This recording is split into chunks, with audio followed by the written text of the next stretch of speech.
Welcome to the Highest Standard, where we provide the proper tools and support to help 7th through 12th grade English language arts teachers and students succeed. We break down the state standards from TEA so teachers know what they are teaching, why they are teaching it, and most importantly, how to teach it. With the Highest Standard, you can rest easy knowing your curriculum is on track and meeting all state requirements. With our help, we hope to raise the standard of education for all students in the great state of Texas. Hey guys, and welcome to my very first Scramble Sunday. I'm an educator in the state of Texas, and I know how much a pain it can be to try and understand all of these standards the state throws at us and then be able to come up with a lesson that hits it perfectly on the head. So I decided to start tackling these TEAC standards that we have in our state and breaking them down to vertically align them. My focus is on 7th through 12th grade English language arts, and I'm going to give you an idea of what I'll be doing by breaking this standard down for you guys. So going into Monday mornings, it's not easy. Sometimes you need a last minute lesson, and if you can watch this video for 10 minutes, you can walk in tomorrow morning and be ready to teach a lesson, fully engage your students, and support it by pointing to one of the TEACs, and you know those administrators love that. So let's start by saying that we are going to focus in on characterization, okay? This is a big concept for 7th through 12th when it's brought to their attention that characters aren't just a mistake and don't just happen. Students are kind of surprised by it. So you want to ease them in with doing some type of warm-up, okay? The first idea is to do a quick write. I love doing a would you rather question. It gets the kids engaged at this age. They like doing the this or that and the whys. So I help them do a quick write and ask them, would you rather be a frog or a snake? And you can insert anything you want where those blanks are. I chose a frog and a snake. You'll kind of see why later when I show you one of the book options. And then you can also have them define characterization. It's like an 87-syllable word, okay? They need to have some kind of definition so they have a root in the word before you jump into the lesson. So the definition that we use is techniques a writer uses to create, reveal, or develop characters in a narrative. So once you have them do this warm-up, you're ready to jump in. But you don't know what part of characterization to focus on because the TEAC is a paragraph long and it changes every year. So where do we start? Well, I took all of the TEAC 7th through 12th grade, focused on characterization, and we picked out important keywords so that you know where to focus based on the grade level you teach. So first we're going to start with 7th grade. You guys are the foundation when it comes to this secondary education journey, right? And all kids are just great humans at 7th grade age. Just kidding, guys. We know that you put in this work, but I'm trying to make it easier for you.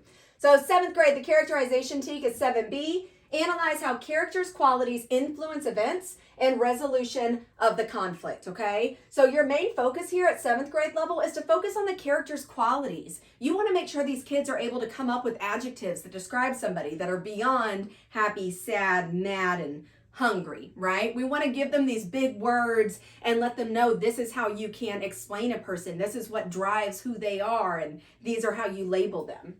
Moving on to 8th grade, the only thing that changes is now instead of character qualities, you're going to look at characters' motivations and behaviors and how those influence the events and resolution of the conflict, okay? So not just the what adjectives can we use to describe them, but what motivates them, okay? That underlying reason that they are the way that they are. Maybe it's family trauma and they saw their grandfather do this and those are their motivations. And then of course their behaviors, because what we say and what we do are two very different things. And that's a pretty important lesson at this grade level for students to be able to understand. So some of the lesson ideas and activities you could do to implement these two and make sure you hit your TEACs are a character autopsy, right? They can break down the character and talk about how all the different parts of the character and who they are, what they think, what they feel, who they talk to are all a part of who they are.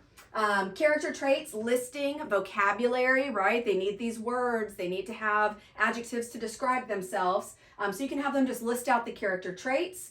And then, of course, you can have your students do an Enneagram. I love this. It hooks students. They get to take a self-reflective test and come up with their own adjectives to describe their own personality. And we know they love to talk about themselves or find out what their best friend had or that guy that they had a crush on, okay? But it gets those adjectives in front of them, and then they understand how actions, thoughts, and behaviors can lead to how you're described as a person and these qualities and motivations and behaviors. So the big key here is to focus on that vocabulary and the character themselves.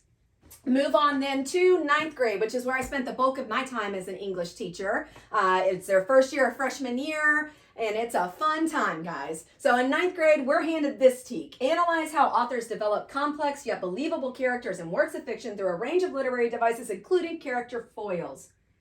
And I'm supposed to teach that in 47 minutes, guys. It's impossible. There is too much to unpack in that one freaking sentence, which I don't even know structurally if they did a decent job with it. So we're going to break it down and focus on what's different from the previous 2 years. How can we build onto this? So what changes here is that we're going to focus on how the authors develop these characters. We're not just saying who are the characters, what are their qualities, what are their motivations and behaviors. Forget the characters. Why did the author develop the character? Right? What is the purpose behind this character? And then of course you've got to bring in character foiling. There are so many good examples of character foils. I love starting with Monsters, Inc. and then of course Shrek. It's relevant in any of these. They're going to remember it and then be able to pick it out in more, more complex literature. So that's where your focus will be, is that the authors are developing characters. Why? What's the motivation? What's the purpose to drive the plot, the meaning, that deeper dive, not just the character's perspective, and then character foils. Moving on to 10th grade, analyze how authors develop complex yet believable characters, including, so the only thing changing here are archetypes through historical and cultural settings and events, okay? Archetypes is its own lesson. You're gonna have to isolate that and define it and give them activities and help them identify it in other texts so that they are able to move forward and pick up on that. And then focus in on the historical and cultural settings and events. Kids at this age need to understand that who they surround themselves with and the places that they go are going to have an impact on the person that they are. It's very relevant to the age that they're in, and I would definitely use that as a 10th grade teacher to try and get buy-in with some creative lessons. So over here, some lesson ideas I came up with for 9th and 10th grade. One of them is a STEAL chart, okay? STEAL is an acronym. You can look it up. There's all kinds of activities for it, but it does help them come up with adjectives to describe the character, but from different perspectives. It's not just how we look at the character, but why the author did it, what the character thinks of themselves, more of that depth to it. And then a character change timeline. You literally have them plot the character at each part of the book and describe them so that they can see this evolution or, you know, a bad turn if it's that kind of character down towards the end of the story and see how that changes throughout the text. I love that one because it hits plot and characterization. You can have them do a character foil Padlet. Technology is a big thing. Most schools push it. You have to have something online for kids to access. And Padlet's a great way for them to interact with each other. And it's a little less scary because they don't have to stand up and present it in front of a class. They just put it on the Padlet, who they think a character foil is, maybe comment on somebody else's.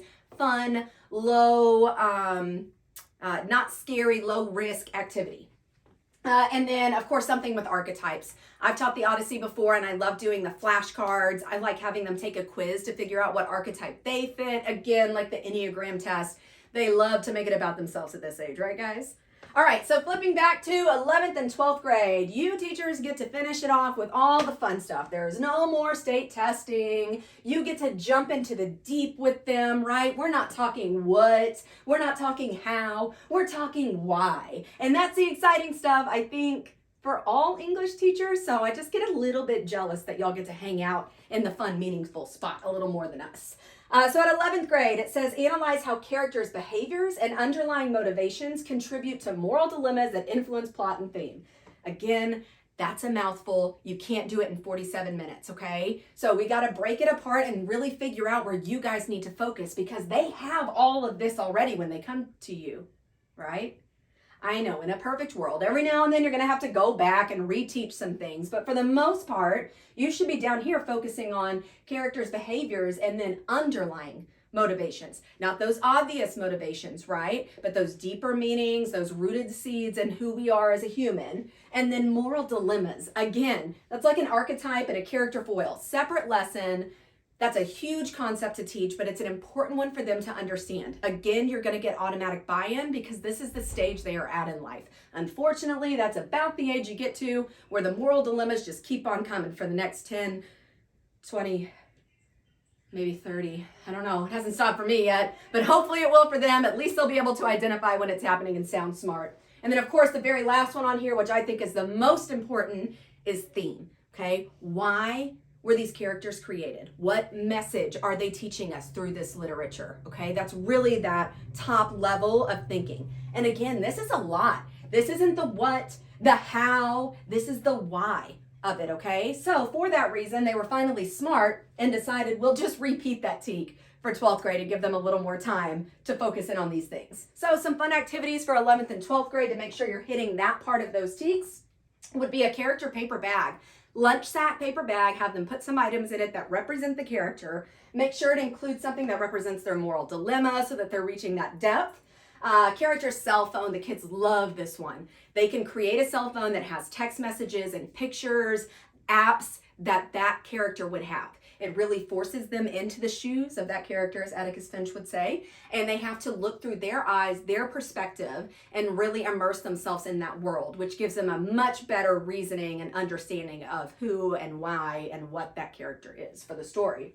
And finally, compose a complex character, guys. We know that Bloom's taxonomy says that creation level, okay, that composition level is that highest thing. Okay, so for especially pre-AP, AP teachers and 12th graders, have them create their own.